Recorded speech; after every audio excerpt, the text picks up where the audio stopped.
आज हम लोग पढ़ेंगे साधारण ब्याज के बारे में, वाणिज्य गणित। ठीक है, वाणिज्य गणित में ये आपके पास वीडियो है, यहाँ पे हम लोग कक्षा 5 से साधारण ब्याज पढ़ते हुए आ रहे हैं।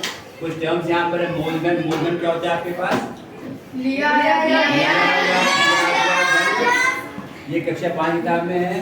ब्याज में मूलधन के साथ लिया या दिया गया धन। अगर हम यहाँ पे दो बच्चे मान लें, बच्चों का नाम क्या मान लें? सचिन और सचिन ही मान लेते हैं, सचिन और शिवम मान लेते हैं। ठीक, अब मान लो सचिन ने शिवम को 100 रुपये उधार दिया, है ना? सचिन ने शिवम को 100 रुपये उधार दिया 1 साल के लिए, और फिर शिवम सचिन को 120 रुपये वापस करता है 1 साल के बाद। ठीक, तो क्या हो गया? अगर देखा जाए तो 100 रुपये क्या हो जाएगा? 100 रुपये हो जाएगा मूलधन। 100 रुपये हो जाएगा मूलधन। अब 100 रुपये पे कितने रुपए ये वापस कर रहा है? 120 में कितने रुपए ज्यादा वापस कर रहा है? 20। तो क्या हो गया? वह राशि जो प्रति सैकड़े मूलधन पर निर्धारित होती है, यानी 100 रुपए पर शिवम भैया सचिन को 120 रुपए दे रहे हैं 1 साल बाद। ये तो ना, तो वो 20 रुपए हो जाएगा दर 20%। 20%। अब यहाँ पे 120 क्या हो जाएगा? ये हो जाएगा आपके पास मिश्र धन। ये हो जाएगा आपके पास। हम अगर बात करें 120 रुपए की, इसमें 100 रुपए भी है और 20 रुपए भी है। 100 रुपए तो वही आपका मूलधन हो गया है और 20 रुपए हो जाएगा ब्याज। ठीक है, यानी ब्याज हमने क्या बताया है? मूलधन के साथ अतिरिक्त लिया या दिया गया धन। मूलधन यहाँ पे 100 रुपए है, 100 रुपए के साथ हमने 20 रुपए अतिरिक्त, 20 रुपए अतिरिक्त क्या हो गया? शिवम ने दिया है, सचिन ने लिया, यानी 20 रुपए अतिरिक्त मूलधन के अलावा लिया या दिया गया धन। समझ में आ गया? 100 रुपए मूलधन, इसको हम दिखाते हैं P से। P मतलब प्रिंसिपल। फिर ब्याज को दिखाते हैं SI से। SI मतलब इंटरेस्ट, है ना? SI से हम दिखाएंगे। और दर हो गया रेट R से। समय है आपके पास, हमेशा समय वर्ष में लेंगे, वर्ष में नहीं है तो वर्ष में उसको बदल देंगे। ठीक है, चलिए अब यहाँ पे सूत्र क्या हो जाएगा? साधारण ब्याज बराबर मूलधन गुणा दर गुणा समय बटे 100। देखा हुआ है SI = PRT/100, principal into rate into time upon 100। ये हम लोग यूज करेंगे। फिर अगर जब मूलधन निकालना होगा, ब्याज गुणे 100, यही सूत्र से, इसी सूत्र से बाकी सूत्र आपके पास आए। इसी सूत्र से बाकी सूत्र आपके पास आए हैं। साधारण ब्याज बराबर मूलधन गुणे दर गुणे समय बटे 100। मूलधन बराबर क्या हो जाएगा? ब्याज गुणा 100 बटे दर इंटू समय। या कह सकते हैं प्रिंसिपल SI × 100 बटे अपॉन R × T। R हो गया रेट, T हो जाएगा टाइम। दर बराबर ब्याज गुणे 100 बटे मूलधन गुणे समय। समय हो जाएगा ब्याज गुणे 100 बटे मूलधन गुणा दर। सही है? चलिए अब इसके बाद है आपके पास, अब ये आपके पास सूत्र है जो कक्षा 5 में भी थे, 6 में भी था। अब इस पर आधारित हम लोग प्रश्न देखेंगे।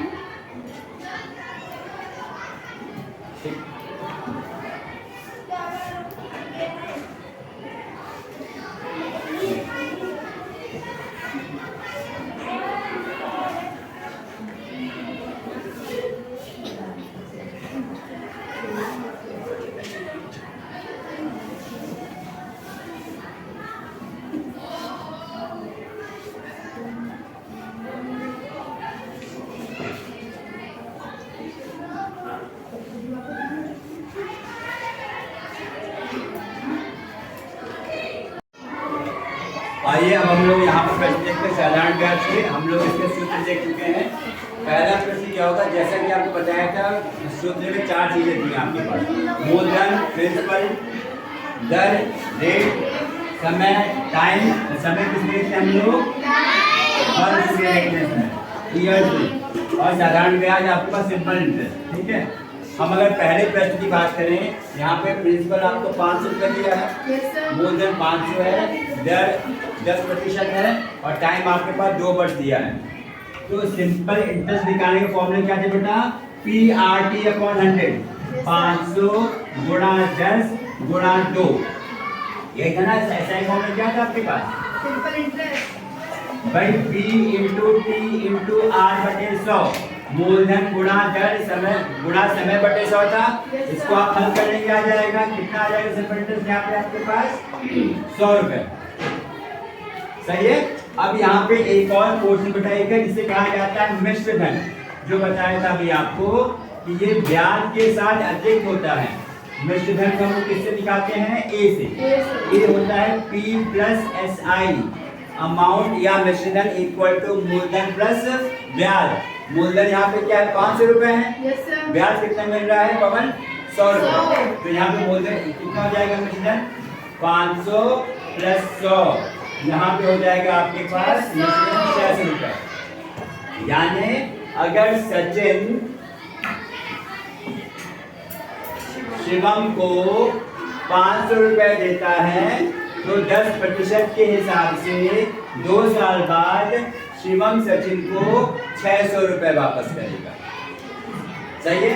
अब अगर दूसरा प्रश्न लिया जाए, यहाँ पे मूलधन आपके पास 7,200 है, दर हमें यहाँ पे ज्ञात करना है और समय आपके पास 3 वर्ष है, ब्याज आपके पास 1080 रुपए है।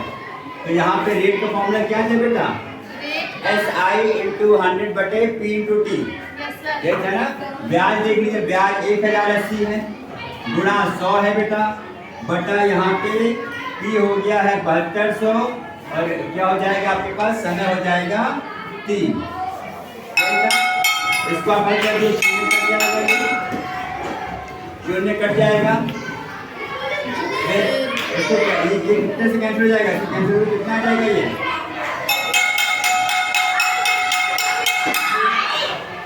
कितना आ जाएगा? 36 दूनी 72, 36 तिया 108, शून्य। फिर कटेगा आपके पास 30 बटा आ जाएगा 6, ये आएगा 5% आ जाएगा आपके पास। यानी हमें क्या है? यहाँ पे हमें प्रिंसिपल पता है, समय पता है, सिंपल इंटरेस्ट पता है और यहाँ पे हमने दर निकाल दिया। इसी प्रकार अगर अगला प्रश्न देखें, यहाँ पे हमें प्रिंसिपल पता है, यहाँ पे हमें दर 11% पता है, समय निकालना है और ब्याज हमें पता है 425। तो समय का फॉर्मूला क्या था? देखो, ब्याज गुणा 100 बटा P गुणा 7500 गुणा 11। इसका हल कर दोगे, आ जाएगा। सही है। ये शून्य से शून्य कट जाएगा बेटा, 11 से कैंसिल करोगे, 11 किया 33 बचेगा 7, 11 छम ये हो जाएगा 72, ठीक है। 11 छम 66, 11 किया 33 बचेगा 8, 82, 11 से 77 बचेगा 5, 11 पंजे 55। ये हल करोगे 375 बटे 75 आएगा, तो सॉल्व करके कितना आएगा? 375 बटे 75 हल करोगे, 25 से 25 में 75, 25 से 25 हल करोगे 5 साल आ जाएगा बेटा। 15/3 आएगा, 15/3 आपके पास जाएगा 5 साल। यानी क्या हो गया? आपके पास 4 चीजें हैं बेटा, 4 में से कोई भी 3 चीजें दी होंगी। भाई आपके पास प्रिंसिपल है, दर है, समय है और ब्याज है। चारों में से कोई भी 3 दिया होगा, चौथा पूछा जाएगा। जैसे पहले वाले में आपसे ब्याज पूछा है, दूसरे में दर पूछा है, तीसरे में समय पूछा है। अगर इसी पे हम चौथा प्रश्न ले लें, छोटा सा, जो कहता है अगर प्रिंसिपल निकालना हो, प्रिंसिपल निकालो, ब्याज की माने ब्याज आपके पास 150 रुपए है और प्रिंसिपल निकालना है 2 साल के बाद, ठीक है। किस धन पर 2 साल में 10% की दर के हिसाब से ब्याज आपको 150 रुपए मिलेगा। यहाँ पे क्या जाएगा, प्रिंसिपल बढ़ा, फिर इसका सूत्र क्या था, मूलधन बराबर ब्याज गुणे 100 बटे दर गुणे समय। तो मूलधन यहाँ, ब्याज यहाँ पे 150 है, गुणा 100 कर दोगे, बटा दर गुणा समय। अब ये शून्य से शून्य कट जाएगा, 2 से ये कट जाएगा, 2 पंचे 10 और ये हो जाएगा 750 रुपए आपके पास मूलधन आ जाएगा, जिस पर ब्याज मिलेगा 2 साल के बाद 10% दर के हिसाब से। ये सिंपल प्रश्न है, जो चारों प्रश्न में 4 में से कोई 3 चीजें दी होगी, चौथी आपको पता करनी होगी। सिंपल सी बात है, यहाँ पर सिंपल सा सूत्र इस्तेमाल करके उसका मान रखकर जो पूछा गया है उसका मान आप ज्ञात कर सकते हो। सही है। अब इस पर आधारित और प्रश्न हम देखेंगे अगले क्लासेस में।